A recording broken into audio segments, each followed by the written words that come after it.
തുക വളരെ കൂടുതലാണ് മിസ്റ്റർ തോമസ്. ബാക്കി 20 പേർക്കും ഞാൻ ഇത്രയും വലിയ തുക കൊടുത്തിട്ടില്ല. ചോദിച്ച പണം ഞാൻ തരാം, പക്ഷെ ഒരു പ്രശ്നം ഉണ്ടായാൽ എന്റെ കൂടെ നിൽക്കണം. മീൻസ് അസംബ്ലിയിൽ ഭരണ മുന്നണിക്കെതിരെ പോലും വോട്ട് ചെയ്യാൻ തയ്യാറാകണം എന്നർത്ഥം.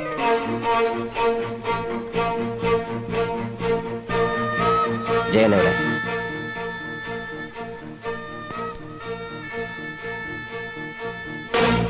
എന്നെ വഞ്ചിച്ചാരെയും ഞാൻ വെറുതെ വിടില്ല. കൊല്ലും ഞാൻ. പറയടേ, എവിടെ ജയൻ?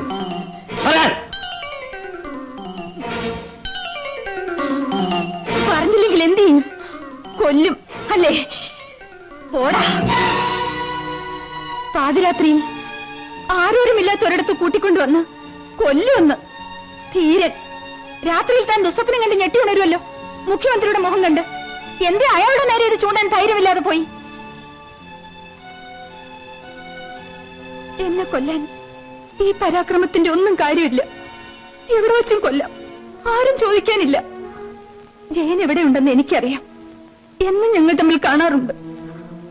എനിക്ക് അയാളെ ഇഷ്ടമാണ്, ബഹുമാനമാണ്.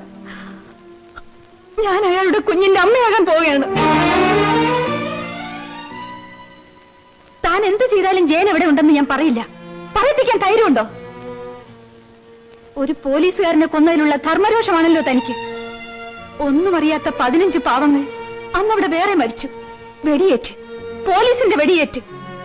അന്ന് തന്റെ പോലീസും ഗുണ്ടകളും എത്രയെത്ര അമ്മമാരെയും സഹോദരിമാരെയും മാനഭംഗപ്പെടുത്തി. അതിലൊന്നും അയാൾക്ക് ധർമ്മരോഷമില്ല. എങ്ങനെ ഉണ്ടാകാനാ? ബാല്യക്കാരിയെ പ്രേമിക്കാൻ ഭാര്യയെ തൊഴിച്ചുകൊന്ന തന്തയുടെ മകനല്ലേ താൻ? ജയനൊന്ന് നിങ്ങളോട് കരഞ്ഞപേക്ഷിച്ചതല്ലേ പോലീസിനെ വിടരുതെന്ന്. അവിടെ നടന്ന എല്ലാ പാതകങ്ങൾക്കും താനാണ് ഉത്തരവാദി. You are A criminal.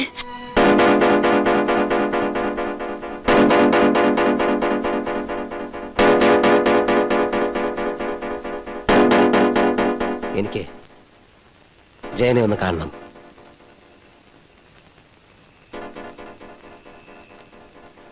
ആഭ്യന്തരമന്ത്രിയായിട്ടല്ല, നിങ്ങളുടെ മഹിയായിട്ട്. പ്ലീസ്.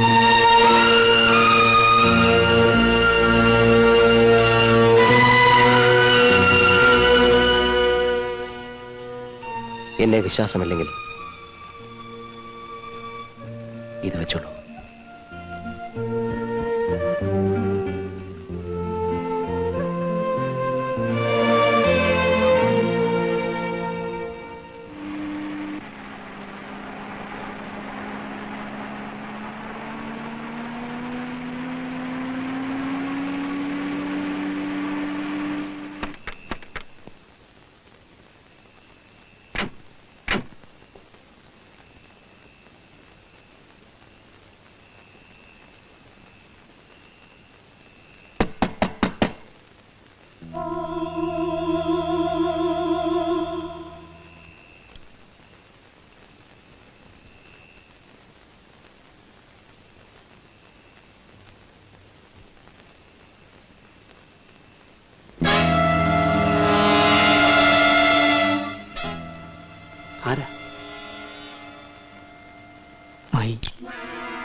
ലക്ഷ്മി ഞാൻ ഇവിടെ നിന്ന് കൊല്ലും.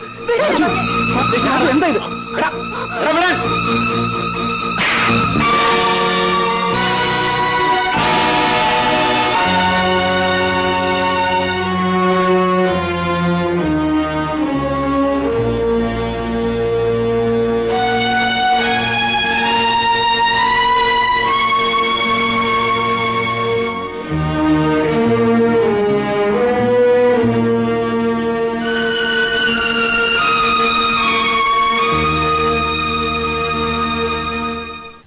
വിയർപ്പും കണ്ണീരും പൊട്ടിച്ചിരികളാക്കിയ അധ്വാനശീലരുടെ സ്വപ്നഭൂമിയായിരുന്നു ഇവിടം. മലമ്പനിയെയും കാട്ടുമൃഗങ്ങളെയും തോൽപ്പിച്ച് അവരിവിടെ പൊന്നു വിളയിച്ചു. നമ്മുടെ വിദേശ നാണ്യത്തിന്റെ ലിസ്റ്റ് ഈയിടെ റിസർവ് ബാങ്ക് പ്രസിദ്ധീകരിച്ചില്ലേ? അത് ഈ പാവങ്ങളുടെ അധ്വാന ഫലമായിരുന്നു. പക്ഷേ ഇവർക്ക് പൗരാവകാശങ്ങളില്ല. ഇവരുടെ കുട്ടികൾക്ക് പഠിക്കാൻ സ്കൂളില്ല, ചികിത്സിക്കാൻ ആശുപത്രിയില്ല. രണ്ടാം തരം പൗരന്മാർ. ഇന്നിവരെ ശല്യം ചെയ്യാൻ കാട്ടുമൃഗങ്ങളില്ല. പകരത്തിന് പുതിയ തരം മൃഗങ്ങൾ, അധികാരവർഗങ്ങൾ. ഇതാണ് ആദ്യത്തെ വെടികൊണ്ട് വീണ വർഗീസിന്റെ വീട്. വിവാഹപ്രായമെത്തിയ 2 പെൺകുട്ടികളാണ് വർഗീസിനുണ്ടായിരുന്നത്. അവരും മരിച്ചു. ബലാത്സംഗം ചെയ്യപ്പെട്ടു എന്ന വാർത്ത പത്രത്തിൽ അച്ചടിച്ചു വന്നാൽ ആരാണ് അവരെ വിവാഹം കഴിക്കാൻ തയ്യാറാവുക? ആത്മഹത്യയല്ലാതെ മറ്റു മാർഗമൊന്നുമില്ലായിരുന്നു.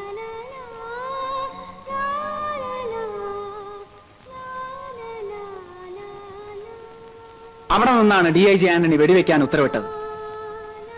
ഈ കുടലിനരികിൽ വെച്ചാണ് ഇൻസ്പെക്ടർ കൃഷ്ണകുമാറിനെ ഞാൻ കുത്തിയത്.